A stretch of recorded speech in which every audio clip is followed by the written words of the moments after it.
Alright, we're going to take a look at Euler's number E. And if you recall the compound interest formula,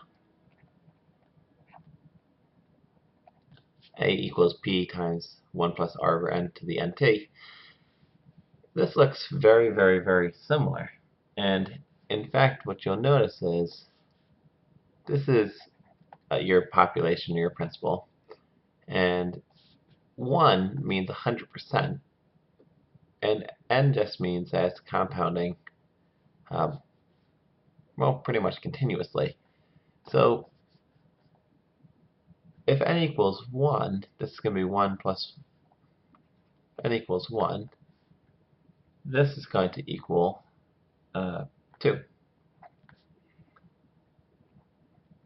Because 1 over 1 is 1, 1 plus 1 is 2, and 2 to the 1 is 2. When you plug in N equal 5, you end up with 2.488, 32.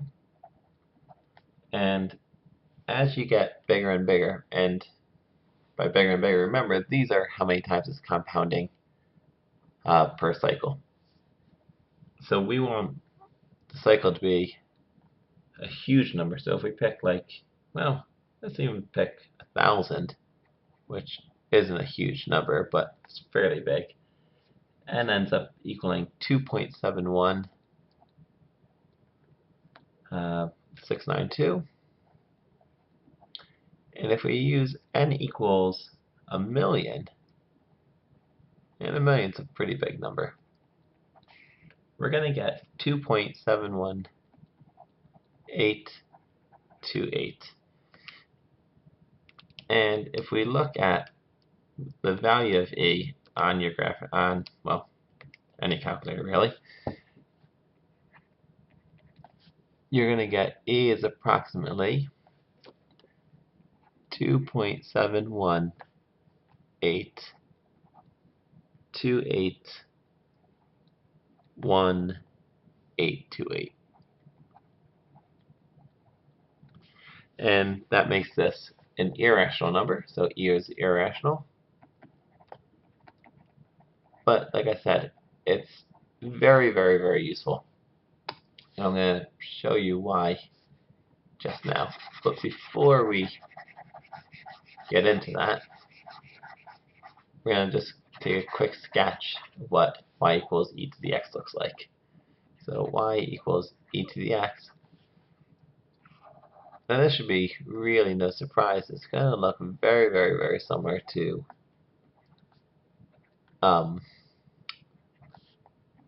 y equals 2 to the x. And 1, 2, 3, 4. 1, 2, 3, 4, 5.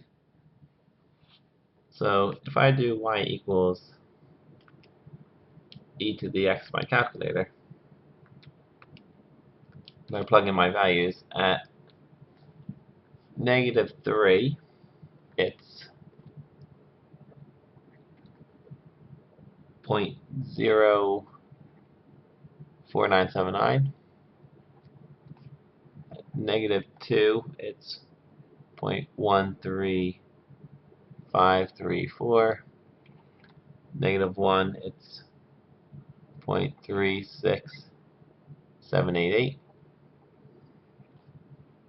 At 0, it's 1.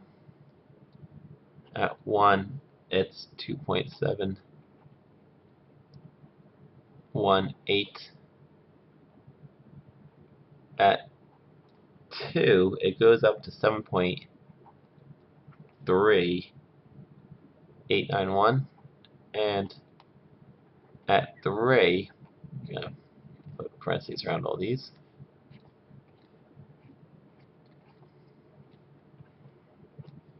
At 3, it's going to be all the way up at 20.086. So at 3, I'm going to be really, really, really close to the x-axis. At -2, I'm going to be slightly higher. -1, slightly higher, so even my 2 is a little bit off. But here's my normal point, 0, 1, the one that I'm completely relying on. At 1, I'm close to 3. At 2, I'm going to be all the way up here. And so, once again, I mean,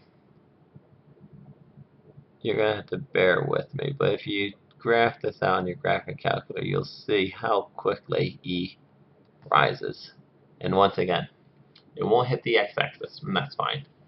But what I wanted to point out was just the overall general shape of y equals e to the x. Now, with that said, I said that this is compound interest, and E is what's happening in the natural world. This is what's happening when you compound continuously. And so we change our formula to A equals P E to the RT. This changes. And so let's say you had a frog population of 500 frogs.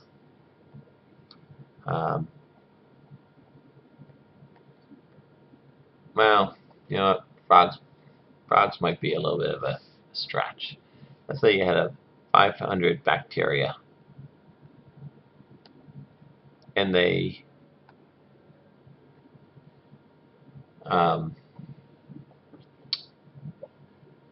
reproduced at a rate of, let's say, 2.5% every 6 days.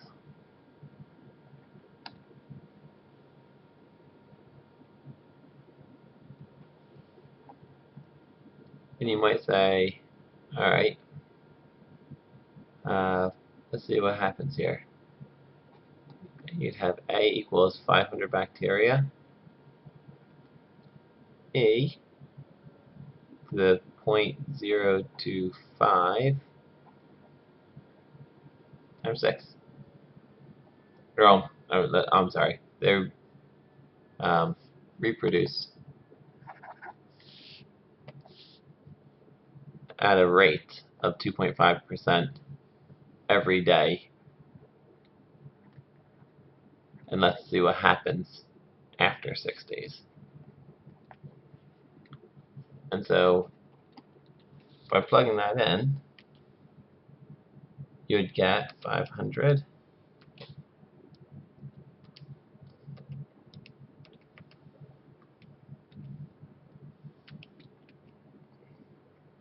and it looks like your value would be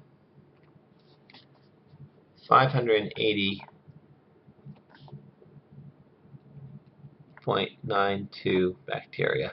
Now,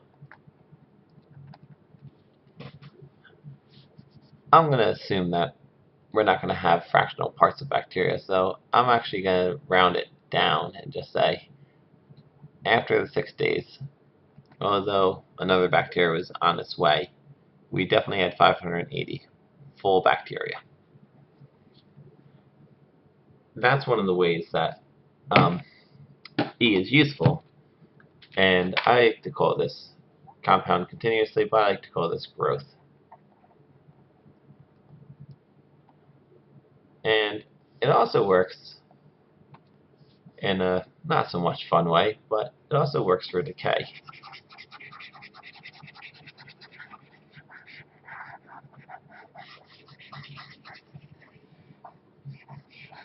And so if we're going to look at decay, it means that we have a negative rate. And I'm going to take a quick look for an example. I